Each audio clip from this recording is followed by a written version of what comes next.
This is my true story. I gave everything to my son, my strength, my money, my life. I thought when I grew old, he would take care of me with love. But one evening, at the dinner table, he leaned over my plate and spit into it and told me to eat from it. Then he looked me in the eye and called me a street dog. His wife laughed while I sat frozen in shame. I never thought my own blood would treat me like this. I walked away with tears, but not in defeat. I went to my lawyer. What I did next will shock you. Before that, tell me where you're watching from and what time it is there right now. And please subscribe so my story can reach more people.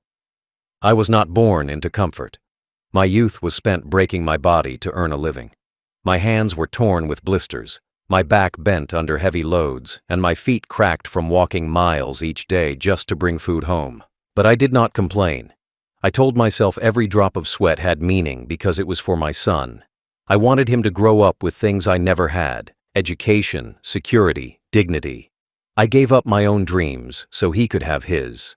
I went to bed hungry many nights, watching him eat the last portion of food. I told myself it was worth it because his stomach was full. When he was a child, I carried him on my shoulders when his little legs grew tired. I bought him shoes, even when I walked barefoot. When he caught a fever, I sat by his side all night, cooling his head with wet cloths, whispering promises that he would be fine. I would walk miles in the rain to get him medicine, even if I had to go without food to pay for it. Every sacrifice I made was with love, never regret. As he grew older, my sacrifices grew larger. I saved every coin to send him to school, working extra hours so he would not sit in the dark without books. I took on 2 jobs so he could attend college without worry.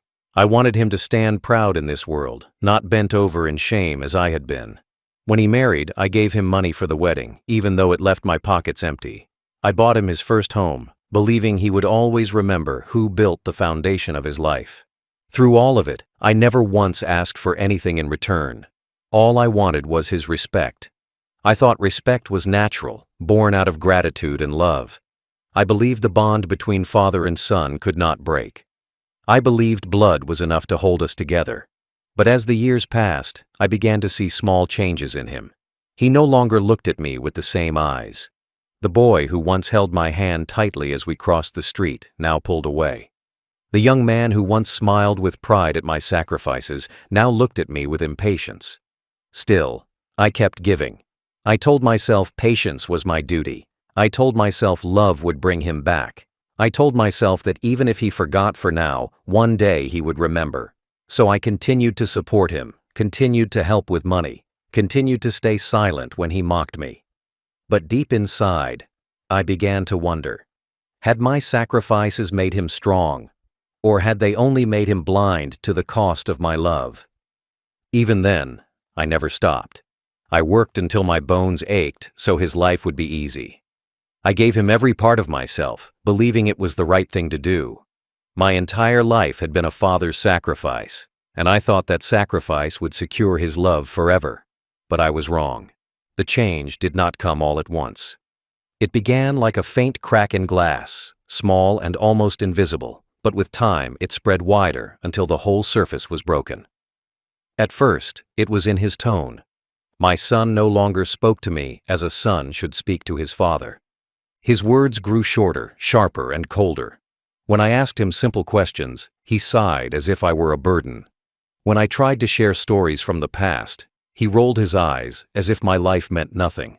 I told myself it was stress. I told myself all young men grow impatient. I excused it because I loved him. But excuses cannot hide the truth forever. Soon, the small signs turned into open disrespect. At family meals, he no longer asked me to sit at the head of the table. Instead, he made me sit at the side, as if I were just another guest. When visitors came, he introduced me not with pride, but with embarrassment, speaking of me as if I were useless. His wife noticed, and she too began to treat me as though I were less than family. I would walk into a room and hear them stop their laughter, their whispers filling the silence I left behind. I began to feel invisible in the very house I built. The boy who once clung to my leg now acted as though I was a shadow following him. He no longer sought my advice. He no longer cared about my thoughts. When I tried to remind him of sacrifices, he told me to stop living in the past. My heart broke with every word, but I swallowed the pain. I told myself it would pass, that maybe he was just going through a phase. But deep inside, I knew. Respect was dying. The mockery began next. He laughed at the way I walked, slower with age. He laughed when I repeated myself, forgetting things like all old men do. His laughter was not playful. It was sharp, cutting, meant to wound. Even his wife joined him, smirking behind her hand as if my age were a joke. The son I once carried on my shoulders now carried only arrogance. The gratitude I thought I had built through years of sacrifice had turned into cruelty. I remember sitting alone in my room one evening, hearing their laughter echo through the walls. My eyes filled with tears as I thought of the years I went hungry so he could eat, the years I bent my back so he could stand tall. And now, the same son I gave everything to treated me as though I were worthless. That was when I realized the cracks were not small anymore. They had spread across everything. The bond of respect was breaking, and soon it would shatter completely. The night of the cruel act is carved into my memory like fire on stone. It was a quiet evening, nothing unusual at first. Dinner was served, and I sat at the table as I always did, hoping for a moment of peace. I placed my plate before me, simple food that reminded me of all the nights I had once worked late just to provide better meals for my son. I thought perhaps, for a few minutes, we could share silence without cruelty. But cruelty has a way of showing itself when pride is left unchecked. As I lifted my spoon, my son leaned forward. His eyes were cold, his lips twisted into a sneer. Without warning, he spat directly into my plate. The sound, the sight, the insult, it all struck me harder than any slap. My hand froze, my breath caught in my chest. Before I could even understand what he had done, his words followed like poison. He snarled, "Eat it, old dog." The world around me seemed to stop. I heard his wife laugh, a sharp sound that cut into me like glass. She covered her mouth, but her eyes were bright with mockery, as if my humiliation was her entertainment. I sat frozen, staring at the plate, the spit mixing with my food. My heart pounded in my chest, my ears rang, and my body trembled. Never in my life had I felt such shame. I thought back to the years I had gone hungry so he could eat. I thought of the times I had carried sacks on my back until my skin tore, just so he could sit at a table filled with food. I remembered nights when I gave him the last portion and told him I was not hungry, though my stomach ached. And now, that same son spit into my food and called me a dog. The betrayal cut deeper than any knife. I wanted to speak, but no words came. My throat felt dry, my chest heavy, my eyes burning with tears I refused to let fall in front of them. I looked at him, and for the first time, I did not see my son. I saw a stranger, cruel, arrogant, and heartless. The boy I had once carried in my arms no longer existed. In his place was a man who had turned against me completely. The plate sat before me, untouched, a symbol of everything broken between us. It was not just food ruined, it was love ruined. It was respect ruined.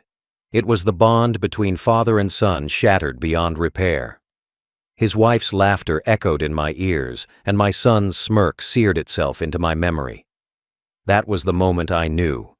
There was no going back. The cruel act was not just spit in my food. It was spit on my sacrifices, spit on my love, spit on my dignity. And as I sat there frozen, I realized something. They thought I was powerless. They thought I was finished. But they had forgotten the truth. The power was still in my hands, and one day soon, I would use it.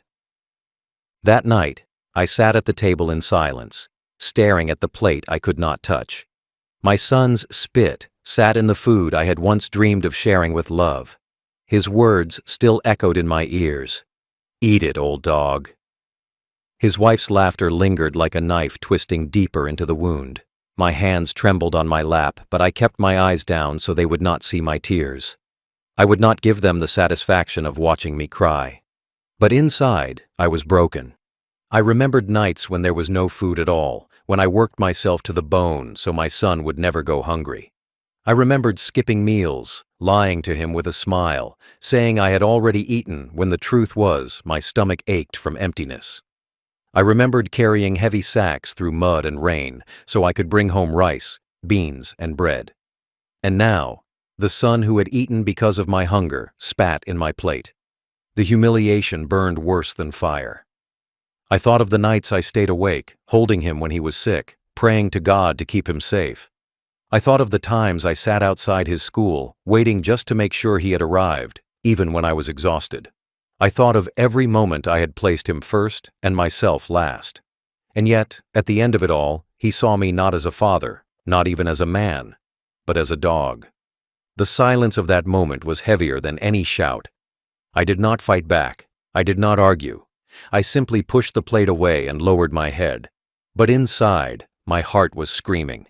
My dignity was in pieces, scattered across the floor of a house I had built. I felt smaller than I had ever felt in my life, as though the years of sacrifice had all been spit back into my face. Later that night, when the house grew quiet, I sat alone in my room. The humiliation wrapped itself around me like chains. I thought of how neighbors would laugh if they ever knew. I thought of how the boy I loved had destroyed the man I was. My chest ached, my eyes burned, and I wondered how much longer I could endure. But even in that pain, a seed of strength began to grow. The humiliation reminded me of something important. I was still alive. I still had choices. My son could spit in my food, but he could not erase the truth. The power over everything he thought was his still rested with me. The humiliation was deep, but it would not be the end of my story. My son believed that because I was old, I was powerless. He thought the wrinkles on my face meant weakness. He thought my quiet steps meant defeat. He thought his cruelty had broken me completely. What he forgot, what he never understood, was that age does not erase authority. Gray hair does not erase ownership. Silence does not erase power. Every brick in that house had my sweat on it. Every beam, every corner, every wall was built because I worked my whole life to make sure there would always be a roof over my family. He thought the house was his because he lived in it, because he laughed in it, because he mocked me in it. But the papers, the deeds, the registry, they all still carried my name. The keys may have been in his hands, but the power was in mine. My son forgot that the money he spent came from accounts I built. He forgot that the life he lived came from sacrifices I made. He forgot that the food on his table came from years of my hunger. He forgot that blood alone does not give him rights. It was me who made him what he was, and it was me who could unmake him. As I sat alone in the silence of my room that night, I realized something. He had laughed in my face, but he laughed only because he thought I had nothing left to fight with. He thought he had won, but I still had the one thing he could never take from me: control over the legacy. I looked at the documents I had locked away. My name was still the only one written in ink. The inheritance he thought was guaranteed was still mine to give, mine to take, mine to erase. The bloodline was not chains, it was choice, and that choice was mine.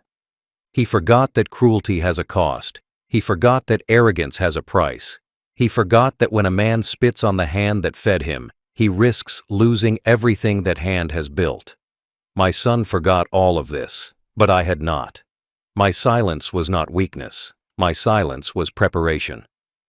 That night, I whispered to myself, "He may have spit in my plate, but I will spit him out of my bloodline. He may have called me a dog, but I will remind him who owns the leash." The power was still mine, hidden in plain sight. And soon he would learn the lesson he thought I was too weak to teach. That night, after the humiliation, I sat in my room with the lights off. The house was silent, but inside me a storm raged. My cheek still burned with shame, not from a slap, but from words sharper than any hand. My plate sat untouched on the table, the spit still there, a symbol of how low I had been brought. My heart felt heavy, but my mind was clear. I knew I had to decide. I could stay silent and allow myself to be treated like less than a man, or I could rise and take back what was still mine. The decision began with memories. I thought of the years when my son was just a boy. I thought of the first time he called me father, the first time he held my hand, the first time I promised myself I would always protect him. I thought of nights when I worked double shifts in freezing cold, my body breaking, just so he could have a warm bed. I thought of sacrifices no one ever saw, the torn shoes I wore so he could have new ones, the hunger I endured so he could eat, the sleep I lost so he could dream. And then I thought of what he gave me in return: spit in my plate, laughter at my shame, words that cut my soul. Something inside me hardened that night. A father can forgive mistakes. A father can forgive words said in anger. A father can forgive much. But there comes a moment when forgiveness becomes weakness, when silence becomes surrender. And I was not ready to surrender. My son had forgotten that the roof over his head, the money in his pocket, the very name he carried came from me. He had forgotten, but I had not. So I made my decision. I would not fight him with shouts. I would not lower myself to his cruelty. I would not answer insult with insult. No, I would answer insult with erasure. If he thought blood guaranteed him my legacy, then I would show him that legacy belongs only to those who honor it. I would cut his name out of the bloodline itself. I would erase him not with anger, but with ink. The decision was not made in rage. It was made in clarity. I realized I owed him nothing. A man who spits on his father is no son. A man who calls his father a dog is no blood of mine. I realized that the future I had built did not have to belong to him. I could give it to strangers, to the poor, to the hungry, to anyone but him. My wealth, my property, my legacy, all of it would be taken from his hands. That night, as I lay on my bed, I whispered to myself, "He spit on my food. He spit on my love, but I will spit him out of my life." My heart was still broken, but my will was stronger. The decision was final. My son was no longer my heir. The next morning, I rose with a heavy heart but a steady mind. My body ached, my steps were slow, but inside me there was a strength I had not felt in years. I dressed quietly, walked out of the house without a word, and made my way to the one place where my silence would finally speak louder than their cruelty: the lawyer's office. When I entered, the lawyer looked at me with surprise.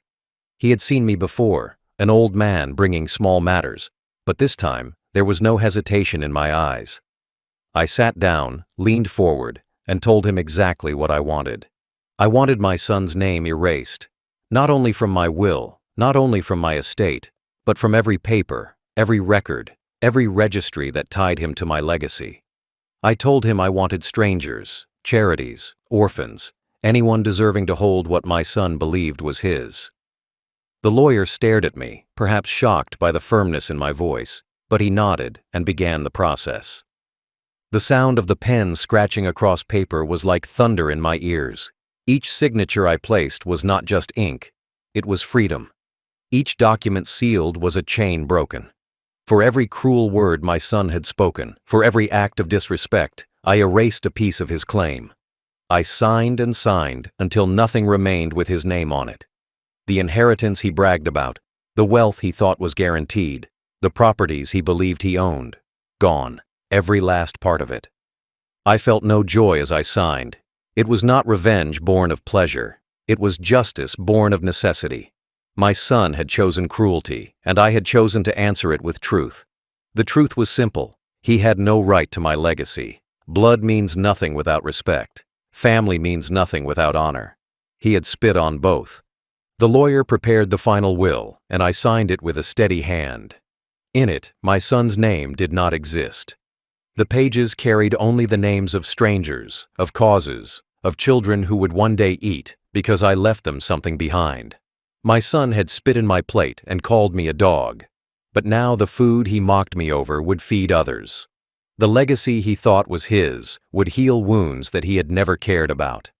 When I walked out of the office, the air felt different. The weight on my shoulders had lifted. My steps were still slow, but they were no longer heavy with humiliation.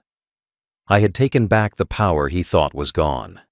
I had taken back control of my life, my name, my legacy.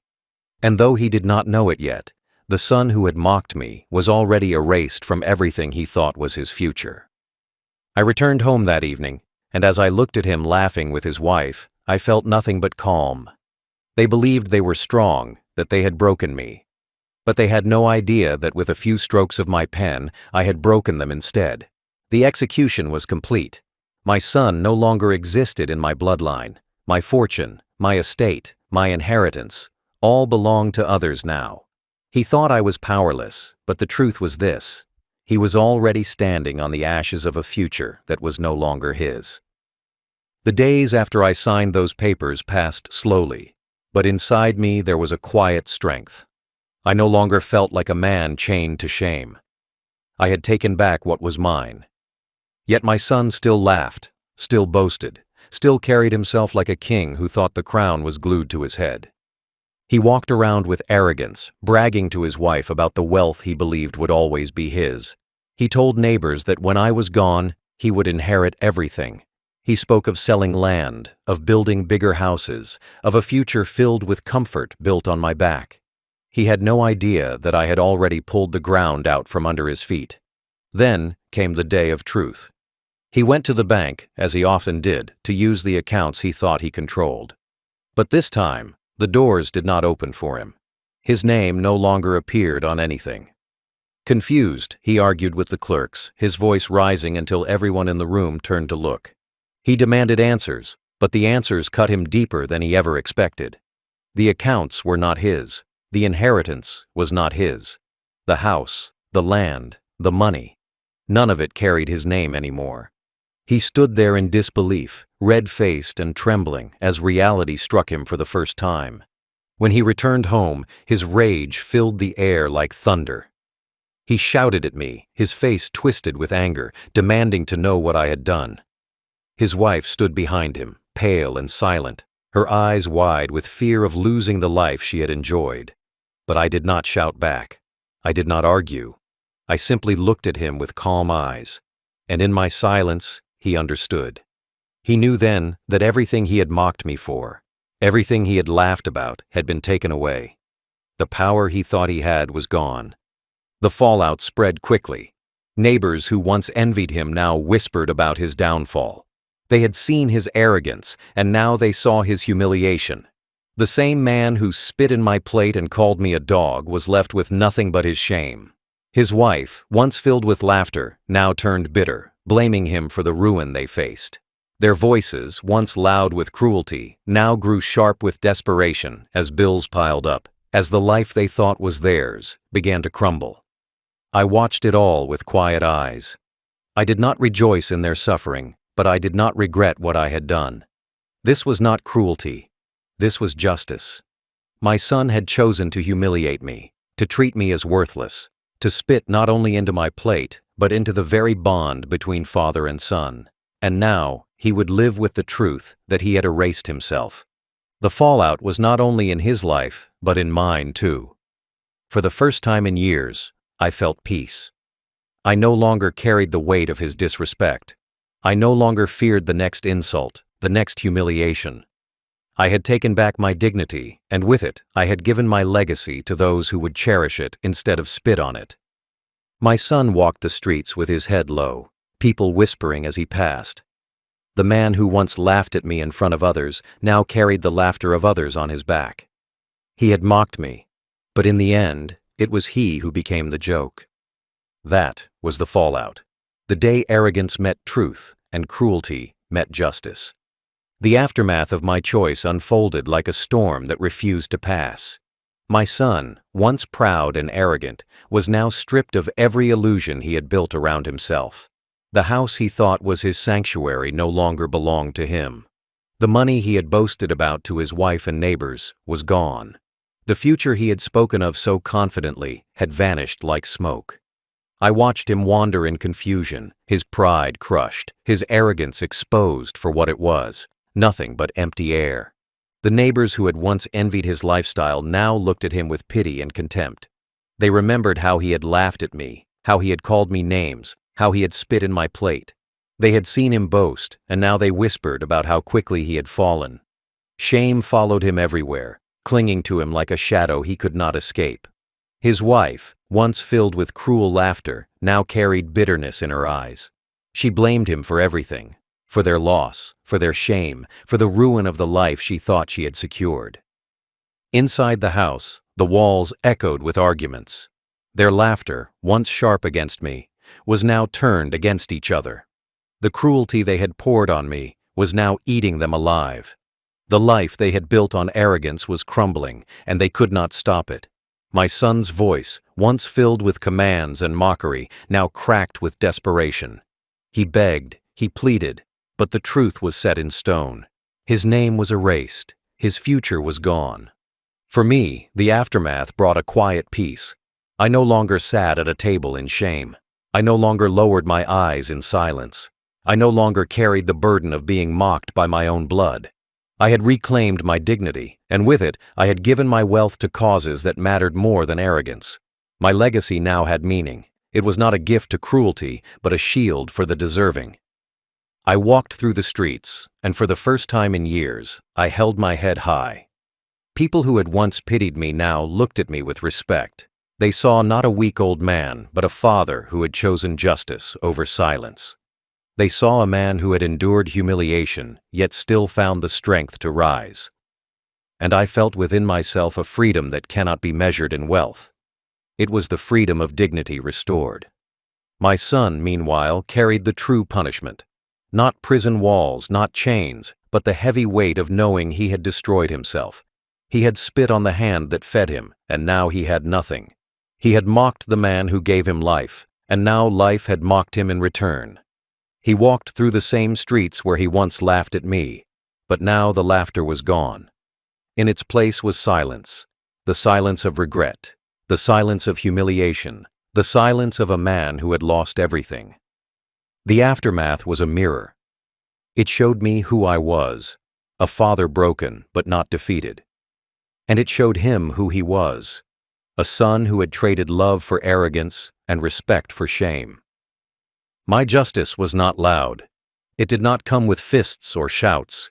It came with silence, with ink on paper, with a choice that cut deeper than any blade.